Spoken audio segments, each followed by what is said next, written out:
You want change? Stop waiting for motivation. Start embracing the pain that builds monsters. Motivation is a spark. It's that quick burst of energy you feel after watching an inspiring video, reading a powerful quote, or listening to someone talk about greatness. It lights a fire under you for a moment. But the problem with motivation is that it's emotional. It's dependent on your mood, your circumstances, your energy levels. The second life punches you in the mouth. That motivation you thought would carry you evaporates like mist under pressure. That's why people quit. They thought motivation was enough. They didn't build discipline. Discipline doesn't care how you feel. It doesn't ask for your permission. It shows up every single day, rain or shine, happy or depressed, energized or exhausted. Discipline is the voice that gets you out of bed when your mind is screaming to sleep in. It's the internal engine that keeps running even when your gas light's on. And here's the brutal truth: if you're relying on motivation, you will fail.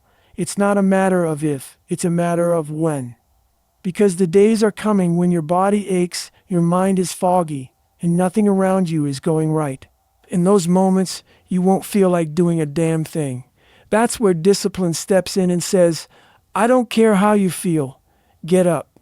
Get it done. People romanticize motivation because it feels good. It's a high. It gives you hope. But hope without structure is just fantasy. Discipline is cold. It's unsexy. It's quiet. But it's consistent. And consistency is what changes your life. When you're chasing a goal, whether it's fitness, business, mental toughness, or anything worthwhile, you don't need more inspiration. You need to become the kind of person who does the work regardless of how inspired they feel. And that requires training your mind to obey, not negotiate. Because that negotiation process is where weakness lies. The second you start asking yourself if you feel like it, you've already lost. Discipline eliminates the question. The task is non-negotiable. That's the mindset. Most people don't understand that discipline isn't a natural trait. You're not born with it. It's built. It's forged in discomfort, repetition, and suffering. Every time you do something you didn't want to do, especially when no one's watching, you're casting a vote for the kind of person you want to become. And it's not about one huge moment. It's about 1,000 tiny ones. Choosing the gym over the couch. Choosing water over soda. Choosing to read instead of scroll. Choosing to push forward when you want to stop. All those moments compound. They harden you.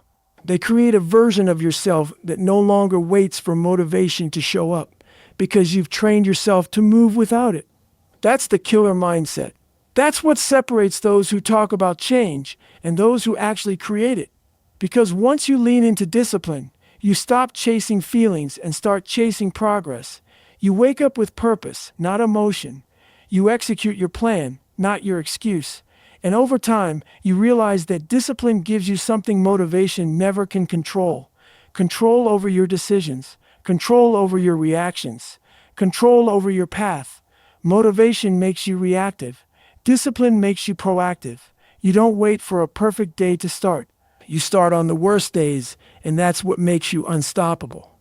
When you build your life around discipline, your identity changes. You're no longer the person who tries or hopes. You become the person who does. You stop needing hype. You stop needing people to cheer you on. Your actions become your proof. Your habits become your legacy. Motivation may kick off the race, but it's discipline that drags your body across the finish line bloody, exhausted, and unbreakable. The moment your eyes open in the morning, you're faced with a choice to act with intention or to drift into the chaos of the day. And that choice starts with something so simple, so seemingly insignificant, that most people brush it off, making your bed. But not just tossing the sheets over the mattress or half-heartedly fluffing the pillow. No, I'm talking about making your bed with precision, every corner tucked, every fold sharp, every line straight. It's not about the bed. It's about what it represents. That first act of control, of order, of discipline, sets the tone for everything that follows.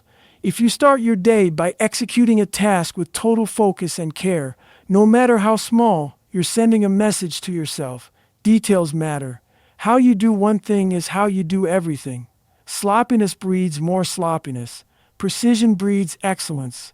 You might be thinking, What difference does a bed make? That's the problem.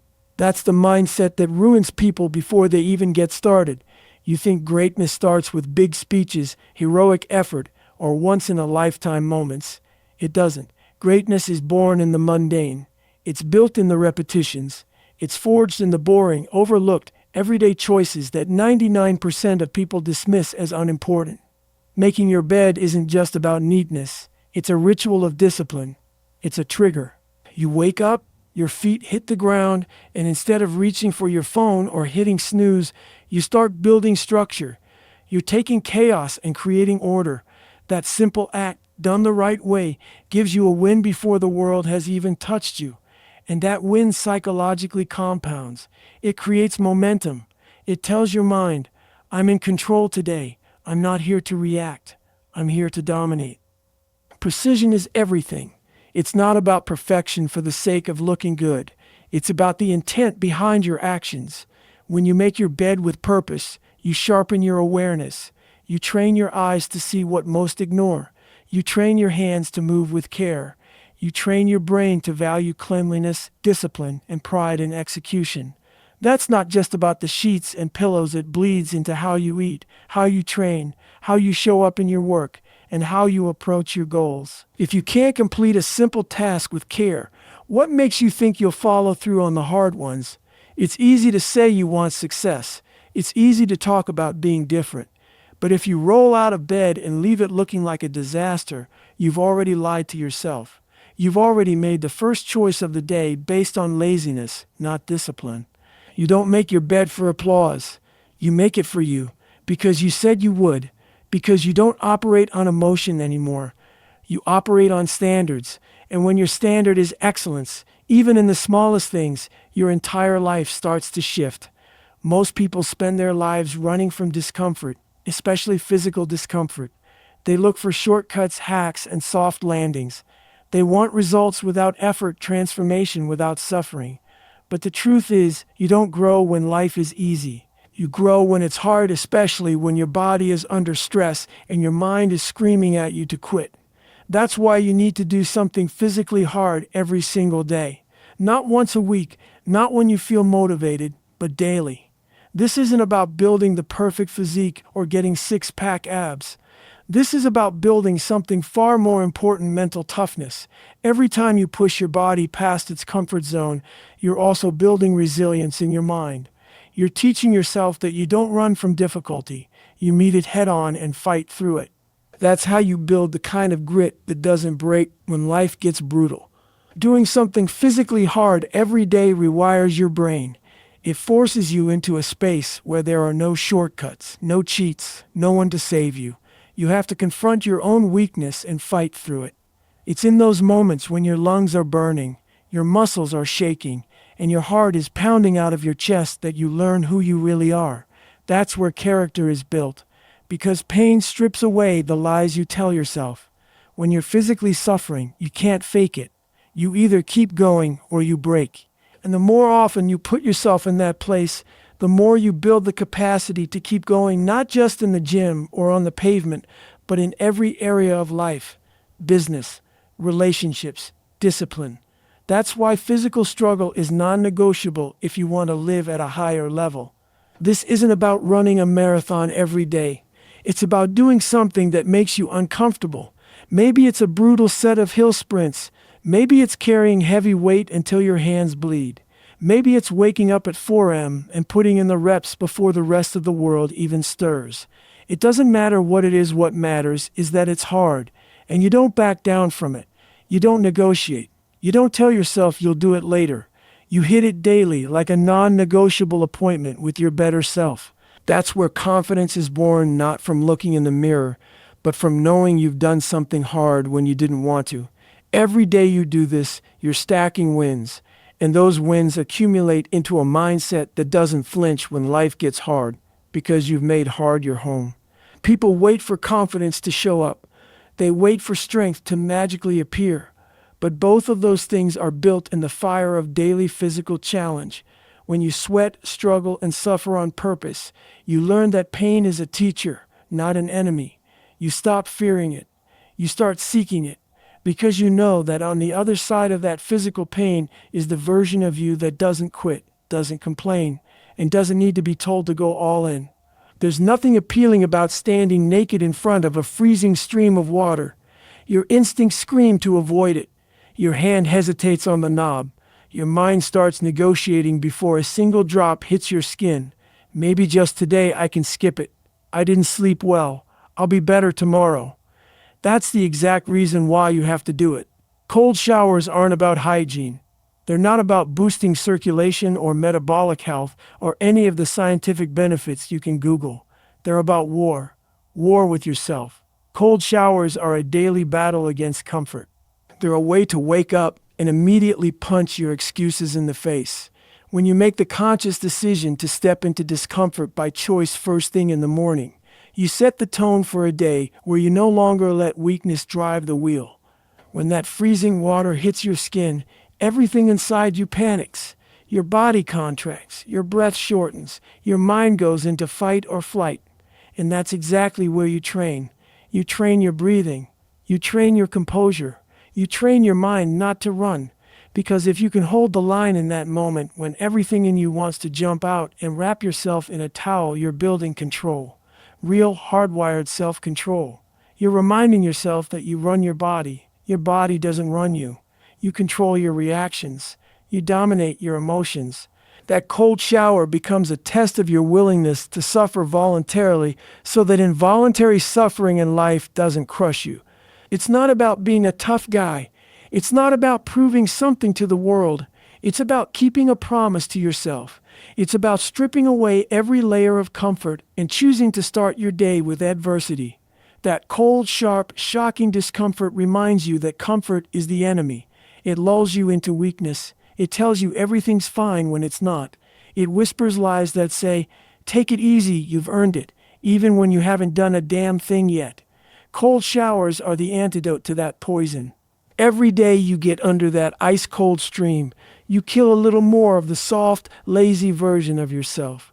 You teach your nervous system that pain won't kill you, it sharpens you. There's nothing glorious about it. There's no applause, no medal, no cheering crowd.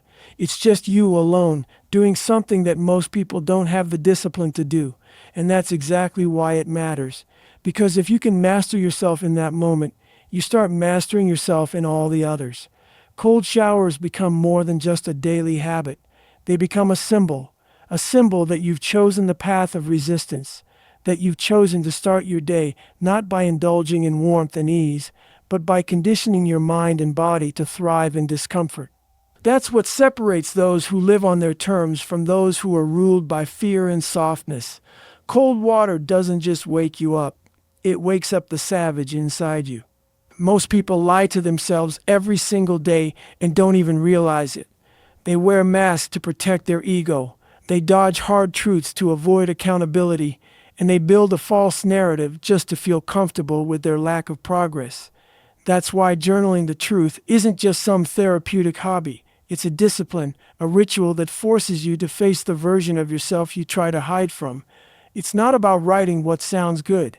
It's not about documenting surface-level thoughts. It's about digging deep and putting the raw, unfiltered reality of who you are, how you've been showing up, and where you're falling short onto paper.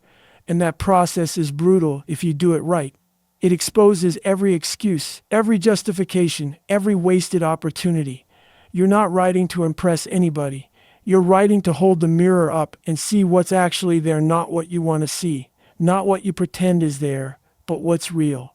You want to grow. You want to get better. Then stop lying in your head and start bleeding it onto the page. Write down the times you hit snooze instead of getting up. Write down the moments you let fear make your decisions.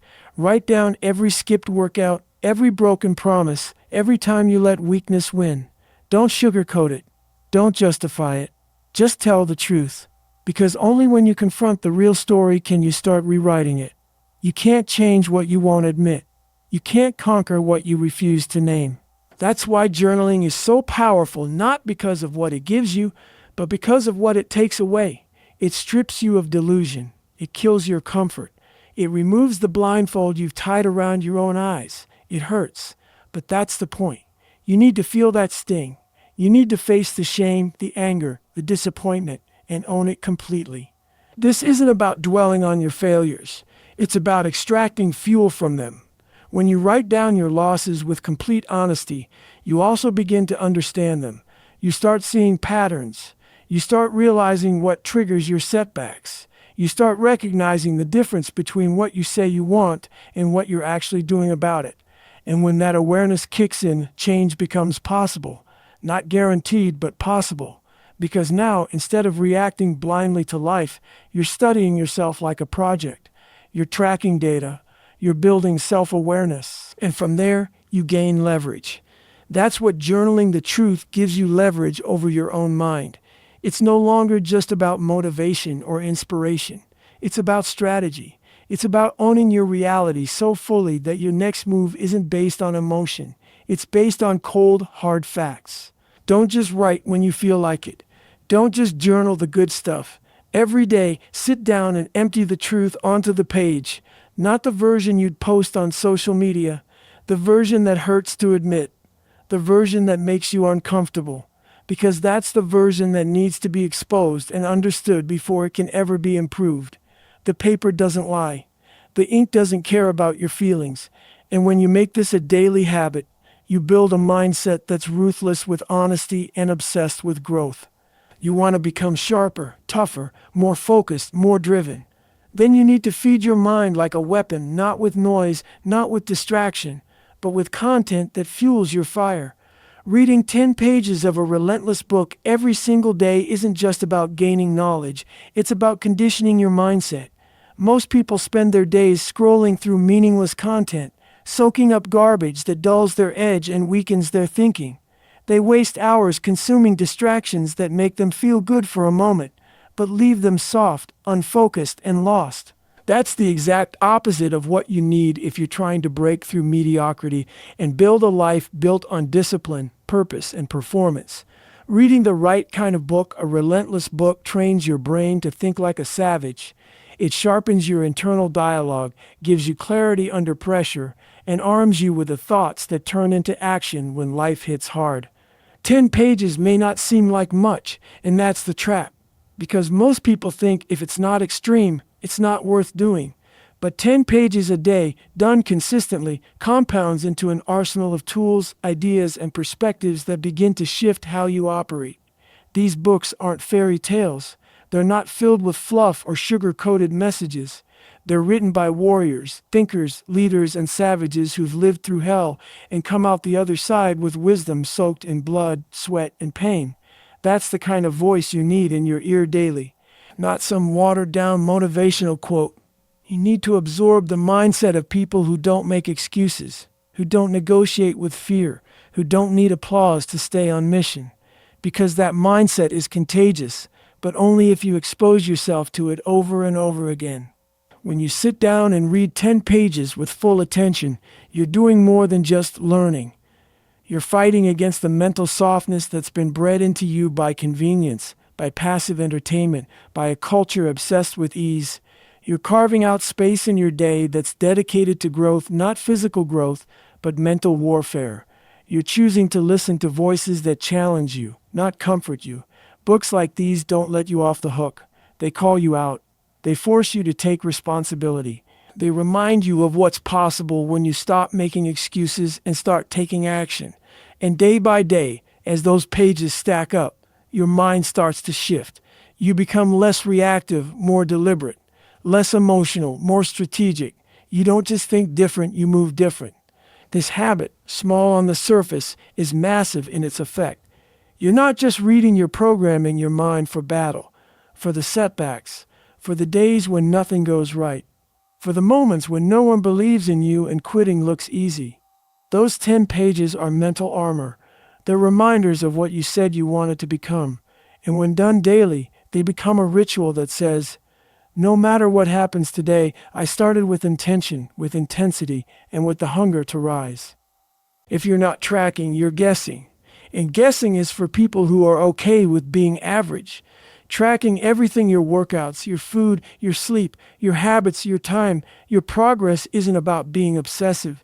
It's about being ruthless with accountability. Most people walk through life blind.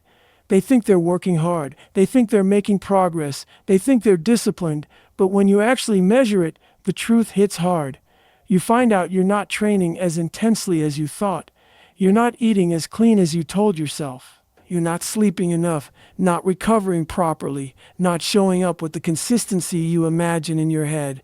Tracking removes the fantasy and gives you the facts. It exposes the gap between what you think you're doing and what's actually happening. And if you're serious about growth, that data is everything, because you can't fix what you won't face. You track everything not because it's easy, but because it forces you to face the truth. When you record your meals, you stop pretending that one snack didn't count. When you write down your training numbers, you stop inflating your effort. When you log your time, you stop lying about how busy you are and start seeing how much time you're actually wasting. It's not about being perfect, it's about being aware. Because awareness is the first step to taking control. Tracking is a daily confrontation with yourself. It's a commitment to stop drifting and start living with precision. You don't accidentally build a high-performance life. You construct it, brick by brick, rep by rep. And the only way to know you're building it right is to measure every damn thing you do. The weak avoid tracking because they don't want to see how little they're doing. They'd rather live in the illusion of effort than be forced to admit they're coasting. But the elite, the people who operate on a different level, they track like their life depends on it. Because it does. Not just in performance, but in identity. Tracking builds proof. Proof that you're not who you were yesterday. Proof that you're progressing, even when the results don't show up yet. That proof fuels belief. And belief is the foundation for every breakthrough. When you see the numbers, when you see the log, when you see the evidence, it becomes impossible to deny who you're becoming. Every minute tracked, every set logged, every hour of sleep recorded, every win and loss documented, it all adds up. It creates patterns. It shows you what works and what doesn't. It reveals your habits in black and white, with no emotion, no excuses. You're either putting in the work or you're not. And if you are, and something still isn't clicking, the data helps you pivot. It gives you the ability to adapt, not just grind blindly and hope something changes. Most people aren't failing because they're not trying, they're failing because they're not measuring. You want real results, then treat your life like a mission, like an operation, like every detail matters, because it does. And the moment you start tracking like your life depends on it is the moment your life starts moving in the direction you've been talking about for years. Everybody wants to build better habits. They talk about adding discipline, stacking new routines, leveling up their productivity, becoming unstoppable. But the truth is, most people are trying to build greatness on a foundation of garbage.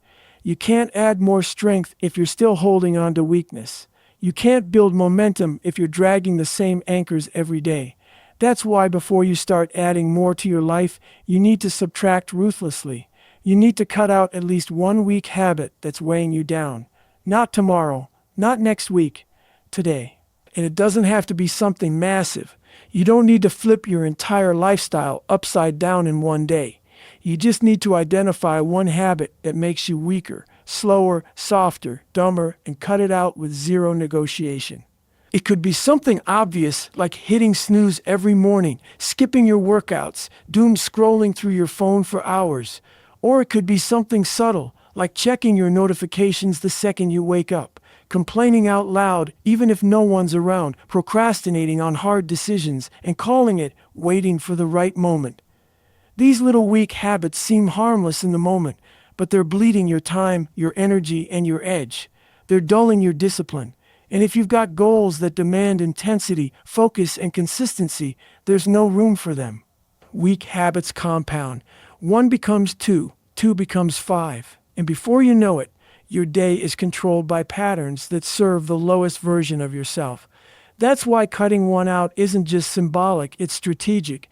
It breaks the chain. It sends a signal to your brain that you're not tolerating mediocrity anymore. You want to be elite? Start by eliminating the habits that scream, "I'm okay being average." Because your habits are a reflection of your standards. You can talk about your goals all day, but what you tolerate in your daily behavior reveals who you really are. Every time you allow a weak habit to survive, you're telling yourself it's acceptable to stay stuck. Cutting one out isn't about feeling good. It's about reclaiming control. It's a confrontation with the part of you that's been making excuses, seeking comfort, chasing distractions. When you eliminate even a single weak habit, you create space for power to grow. You make room for clarity, for structure, for momentum. The more you remove what doesn't serve you, the more room there is for what does. This isn't a one-time fix. It's a process. You cut out one weak habit today. Then once that's gone, you hunt down the next one. You keep chipping away at the parts of yourself that are keeping you from being dangerous. Because you don't become disciplined by accident. You don't wake up one day with unshakable focus. You earn it piece by piece by removing everything that's not aligned with who you want to be. It starts with one weak habit, one choice, one line in the sand that says, "I'm done feeding the part of me that wants to lose." That's how transformation begins, not by stacking more on top of dysfunction, but by eliminating the dysfunction first. Burn the dead weight and move forward cleaner, faster, and sharper than you were yesterday. Talk is cheap. Everyone's got a plan, a dream, a goal. Everyone has ideas about who they want to be, what they're going to accomplish, and how hard they're going to grind when the time is right. But ideas without execution are just noise. And in a world full of noise, the people who rise are the ones who say the least and do the most. The ones who shut up, show up, and handle business when no one's watching. If you're spending more time talking about what you're going to do than actually doing it, you're already falling behind. Because while you're explaining your vision, someone else is out there building theirs. While you're outlining the perfect routine, someone else is already 3 sets deep. You can't out-talk effort. You can't outplan work. Execution beats intention every single time. You don't need to announce every goal. You don't need to prove anything to anyone. The people who matter will see it when the results start showing up. And the ones who don't will just hear silence while you're making moves. Silence is your weapon. You don't waste energy trying to impress others. You don't need validation. You don't need applause. You just need action, relentless, consistent, no excuses execution. That's what separates the ones who dream from the ones who deliver. Because the people who truly want it aren't out there broadcasting it all day long. They're in the trenches, grinding through the hard days, getting it done whether they feel like it or not. No camera, no spotlight.